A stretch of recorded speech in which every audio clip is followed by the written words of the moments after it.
Welcome to the chemistry for better tomorrow. हमने discuss किया था डिग्रेडेशन ऑफ अल्कोलॉइड में हॉफमान एक्सोस्टिव मिथिलेशन। एक बार फिर से रिवाइज कर लेते हैं। हॉफमान एक्सोस्टिव मिथिलेशन में क्या करना होता है, कोई भी अमाइन है, वो प्राइमरी हो, सेकेंडरी हो या टर्सरी, उसका reaction excess alkyl halide methyl iodide से हमने कराया था। ठीक है, तो हमें क्वाटरनरी एमोनियम आयोडाइड सॉल्ट मिल रहा था। फिर आयन एक्सचेंज कराया हमने मोस्ट सिल्वर ऑक्साइड से, तो क्वाटरनरी एमोनियम हाइड्रोक्साइड मिला, उसको हमने हीट कर दिया, बीटा से H+ और हाइड्रोक्साइड का OH- H2O निकल गया। फिर ओलिफिन या फिर अल्किन बन गया और नाइट्रोजन एलिमिनेट हो रहा था। ठीक है, अगर वो नाइट्रोजन हेटेरोसाइकिल में है तो ये सीक्वेंस हमें 2 बार अप्लाई करने होते हैं। फिर हमने कुछ लिमिटेशंस देखे या फिर कहाँ पर हॉफमान एक्सोस्टिव मिथिलेशन फेल हो रहा है, तो ये 4 जगह पे फेल हो सकता है। फर्स्ट, बीटा हाइड्रोजन नहीं है तो हॉफमान एक्सोस्टिव मिथिलेशन लागू नहीं होगा। सेकेंड, अगर अनसेचुरेटेड हेटेरोसाइकिल है जैसे कि पिरिडीन, तो ये लागू नहीं होगा, तो सैचुरेटेड हेटेरोसाइकिल होना चाहिए। थर्ड, टेट्राहाइड्रोक्विनोलिन, जहां पर सैचुरेटेड साइकिल है फिर भी ये अप्लाई नहीं हो रहा है, कुछ और प्रोडक्ट मिल रहा है। उसी तरह टेट्राहाइड्रो आइसोक्विनोलिन, जहां पर भी ये सैचुरेटेड साइकिल है लेकिन प्रोडक्ट कुछ और मिल रहा था। तो हमने देखा था, इसको हमने पहले क्वाटरनरी हाइड्रोक्साइड सॉल्ट बनाया, फिर इसको जैसे हमने हीट किया था तो ये बीटा वाला हाइड्रोजन और ये OH H2O निकला। अल्फा और बीटा के बीच क्या बना था, डबल बॉन्ड बना था। फिर दूसरी बार ये हम सीक्वेंस अप्लाई कर रहे थे, तो जैसे ही हमने मिथाइल आयोडाइड ऐड किया, ये क्वाटरनरी आयोडाइड सॉल्ट बना। ठीक है, क्वाटरनरी आयोडाइड सॉल्ट बना था। फिर हमने हाइड्रोक्साइड सॉल्ट बनाया। अभी यहां पर अल्फा है लेकिन बीटा के ऊपर हाइड्रोजन नहीं है, तो no beta hydrogen, Hofmann degradation not possible. ठीक है, तो दूसरी मेथड जो है वो है एमडे डिग्रेडेशन। एमडे डिग्रेडेशन कब लागू किया जा सकता है, जब हॉफमान डिग्रेडेशन लागू नहीं हो पाता है, when Hofmann exhaustive methylation is not possible. In such case we can apply Emde degradation. तो एमडे डिग्रेडेशन में क्या है, तो हम जहां पर बीटा हाइड्रोजन नहीं है तो एलिमिनेट नहीं कर सकते नाइट्रोजन को। ठीक है, ये वाला। तो लास्ट स्टेप जो है जहां से हम डिग्रेड नहीं कर सकते, उसमें हम लास्ट स्टेप जो है वो क्या अप्लाई करेंगे, इसमें रिडक्शन कर देंगे। वो रिडक्शन कैटालिटिक हो सकता है या फिर सोडियम के साथ लिक्विड अमोनिया हो सकता है। ठीक है, ये एक्वियस या फिर अल्कोहलिक मीडियम में हो सकता है, आइदर एक्वियस और अल्कोहलिक। तो रिडक्शन होगा मतलब एडिशन किसका होने वाला है, हाइड्रोजन का। तो ये बॉन्ड ब्रेक करा रहा हूं मैं। ठीक है, अल्फा और नाइट्रोजन, क्योंकि इस नाइट्रोजन के ऊपर पॉजिटिव चार्ज है, इसको इलेक्ट्रॉन चाहिए, तो ये दोनों इलेक्ट्रॉन कौन ले लेगा, नाइट्रोजन। कार्बन के ऊपर चार्ज क्या बना, पॉजिटिव। ये H2 में से बॉन्ड ब्रेक होगा, एक H+ बनेगा, एक H-। ये कार्बन के ऊपर क्या बना, ये इलेक्ट्रॉन नाइट्रोजन ने ले लिए, ये न्यूट्रल, इसके ऊपर पॉजिटिव, इसके साथ H- जुड़ जाएगा, तो प्रोडक्ट क्या बनेगी, ये जहां पर ये CH2 था, एक हाइड्रोजन मिल गया CH3, ऊपर एज इट इज रहेगा। ये नाइट्रोजन ने इलेक्ट्रॉन ले लिए, तो ये नाइट्रोजन के साथ जो भी था 3 CH3 वो as it is trimethyl amine, tertiary amine बन गया। और ये H+ और ये OH- क्या बना, H2O। तो सिर्फ लास्ट स्टेप अलग किया हमने, जहां पर हॉफमान डिग्रेडेशन अप्लाई नहीं हो सकता, हम एमडे डिग्रेडेशन अप्लाई कर देंगे, जहां पर हम कैटालिटिक रिडक्शन कर सकते हैं या फिर सोडियम प्लस लिक्विड अमोनिया से रिडक्शन कर देंगे। तो ये रिडक्शन होने के बाद नाइट्रोजन एलिमिनेट हो गया, ये हमें स्ट्रक्चर मिला, इसको हम स्टाइरिन बोल सकते हैं। ये हमारा स्टाइरिन है, स्टाइरिन की ऑर्थो पोजीशन में मिथाइल है, तो ऑर्थोमिथाइल स्टाइरिन हम बोल सकते हैं। अगर हमें ऑर्थोमिथाइल स्टाइरिन मिल गया तो हम अंदाजा लगा सकते हैं कि हमारा स्टार्टिंग क्या हो सकता है। ठीक है, दूसरी बात, यहां पर मैंने ये जो लागू किया, ये हाइड्रोक्साइड के ऊपर लागू किया। हाइड्रोक्साइड हमें बनाना ही नहीं चाहिए, क्यों, क्योंकि अगर मेरे पास यहां पर आयोडाइड है, मुझे मालूम है कि यहां पर हाइड्रोक्साइड बनेगा, उसके बाद मैं उसको डिग्रेड करूंगा, तो मैंने एक स्टेप ज्यादा कर दिया। तो एमडे ने क्या किया, हाइड्रोक्साइड नहीं बनाया, जो आयोडाइड था, ये क्या है, क्वाटरनरी अमोनियम आयोडाइड। ये क्वाटरनरी अमोनियम आयोडाइड सॉल्ट जो है उसमें ही रिडक्शन कर देंगे हम।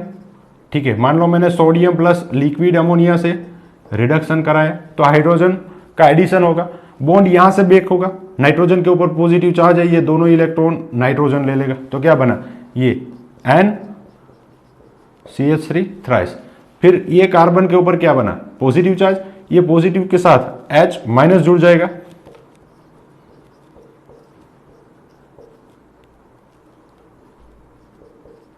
तो ये CH3 बन गया। फिर ये I माइनस है उसके साथ H प्लस जुड़ जाएगा, तो ये HI बन जाएगा। ठीक है, तो एमडे डिग्रेडेशन हम जब अप्लाई करेंगे हम हाइड्रोक्साइड नहीं बनाएंगे। ठीक है, और फर्क क्या रहेगा, हम हॉफमैन डिग्रेडेशन करेंगे, अगर हॉफमैन डिग्रेडेशन नहीं हो पा रहा है तो लास्ट स्टेप में सिर्फ रिडक्शन करा देंगे। वो रिडक्शन कैटालिटिक हो सकता है या फिर सोडियम प्लस लिक्विड अमोनिया से हो सकता है। ठीक है, तो इस तरह हम नाइट्रोजन को एलिमिनेट कर सकते हैं अपने हीट्रोसाइकिल से। और अगर बात करें ये टेट्रा हाइड्रो आइसोक्विनोलिन की, तो इसमें दोनों मेथड लागू हो सकती है और अल्टीमेटली हम नाइट्रोजन एलिमिनेट कर सकते हैं। तो ये मेथड जो हमने लागू की, हमने इसमें क्या किया, पहले क्या कराया हॉफमैन, फिर क्या कराया लास्ट स्टेप में एमडे। तो नाइट्रोजन एलिमिनेट होने के बाद हमें कुछ प्रोडक्ट मिल रही थी, सही है। अगर मैं पहले एमडे डिग्रेडेशन करा दूं फिर हॉफमैन करा दूं तो क्या हो सकता है देख लेते। तो सबसे पहले जो रिक्वायरमेंट है वो ये है कि ये मेरा आइसोक्विनोलिन है। ठीक है, सॉल्ट तो बनाना ही है दोनों में, मिनिमम हमें क्वाटरनरी अमोनियम आयोडाइड सॉल्ट बनाना है। ठीक है, अगर इसमें मैं हॉफमैन मेथड लागू कर दूं, हॉफमैन डिग्रेडेशन, तो प्रोडक्ट क्या बनेगा, फर्स्ट आयोडाइड सॉल्ट तो है, मैं हाइड्रोक्साइड सॉल्ट बनाऊंगा और फिर इसको हीट करूंगा, तो यहां से OH और बीटा से H, यहां डबल बॉन्ड बनेगा। ठीक है, ये अल्फा और बीटा के बीच डबल बॉन्ड बनेगा, ये नाइट्रोजन इलेक्ट्रॉन ले लेगा, तो ये CH2 के बाद ये नाइट्रोजन, नाइट्रोजन के साथ 2 मिथाइल, नाइट्रोजन के ऊपर लोन पेयर, ये प्रोडक्ट बन रही थी अगर मैं हॉफमैन मेथड अप्लाई करूं। लेकिन अगर मैं एमडे मेथड अप्लाई कर दूं, एमडे डिग्रेडेशन, तो क्या होगा, इसमें हम क्या कर रहे थे, सोडियम प्लस लिक्विड अमोनिया से रिडक्शन करा रहे थे। तो अगर इसका मैं रिडक्शन कराऊं, तो क्या होगा,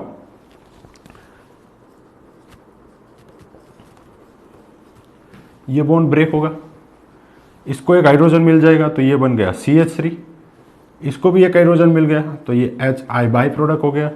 ये नाइट्रोजन के साथ 2 मिथाइल है और ये नाइट्रोजन के ऊपर क्या है, लोन पेयर आ गया। अभी यहां पर अल्फा और बीटा है, तो इसमें मैं क्या अप्लाई कर सकता हूं, हॉफमैन मेथड। तो हॉफमैन डिग्रेडेशन में मैं क्या करूंगा, ये कौन सा अमाइन है, टर्सरी, तो फर्स्ट स्टेप में क्या करूंगा, मिथाइल आयोडाइड के साथ रिएक्शन करा दूंगा, तो क्वाटरनरी एमोनियम आयोडाइड बनेगा। फिर सेकेंड स्टेप में मैं क्या ऐड कर दूंगा, मॉइस्ट Ag2O, तो क्या बनेगा, क्वाटरनरी एमोनियम हाइड्रोक्साइड। फिर थर्ड स्टेप में मैं क्या कर दूंगा, इसको हीट कर दूंगा, तो बीटा से हाइड्रोजन और यहां से OH, यहां पर डबल बॉन्ड बन जाएगा, ये मिथाइल एज सच रहेगा, ये नाइट्रोजन के साथ 3 मिथाइल। ठीक है, अगर ये समझ में नहीं आ रहा है तो एक बार हॉफमैन डिग्रेडेशन पढ़ लो, इसमें से मुझे ये बनाना है। तो ये दोनों में क्या फर्क है, देखो ये बॉन्ड अगर मैं ब्रेक करा दूं, इसको हाइड्रोजन दे दूं तो ये बन जाएगा, तो इसको हाइड्रोजन देना है, इसको हाइड्रोजन देना है, तो मैं क्या करूंगा, फर्स्ट स्टेप में इसको क्या बना दूंगा, मिथाइल आयोडाइड के साथ रिएक्शन करा दूंगा, तो ये अमाइन कौन सा है, टर्सरी। ये रिएक्शन करने के बाद ये क्या बनेगा, क्वाटरनरी अमोनियम आयोडाइड। फिर मैं क्या लागू कर सकता हूं सेकेंड स्टेप में, एमडे डिग्रेडेशन। तो एमडे डिग्रेडेशन में क्या करना है, रिडक्शन कराना है, ठीक है। मैं प्लेटिनम प्लस हाइड्रोजन से करा सकता हूं, या फिर मैं सोडियम प्लस लिक्विड अमोनिया से करा सकता हूं। हाइड्रोजन दोनों को एक एक मिल जाएगा,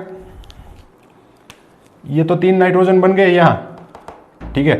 फिर यहां से NCH3 थ्राइस निकल गया, इसको एक हाइड्रोजन मिल गया। एक यहां पर आयोडाइड है और एक हाइड्रोजन बचा, तो HI बाई प्रोडक्ट बनेगा। मतलब ये आइसोक्विनोलिन है, उसको पहले मैंने हॉफमान से डिग्रेडेशन कराया, लास्ट में एमडे, तो ये प्रोडक्ट मिला। अगर मैं पहले इसका एमडे डिग्रेडेशन करा था तो ये प्रोडक्ट मिलता। सेकेंड स्टेप में अगर मैं हॉफमान डिग्रेडेशन करा दूं तब भी यही प्रोडक्ट मिलेगा, ठीक। एकदम सिंपल मेथड है। थर्ड मेथड देखेंगे हम, वन ब्राउन मेथड।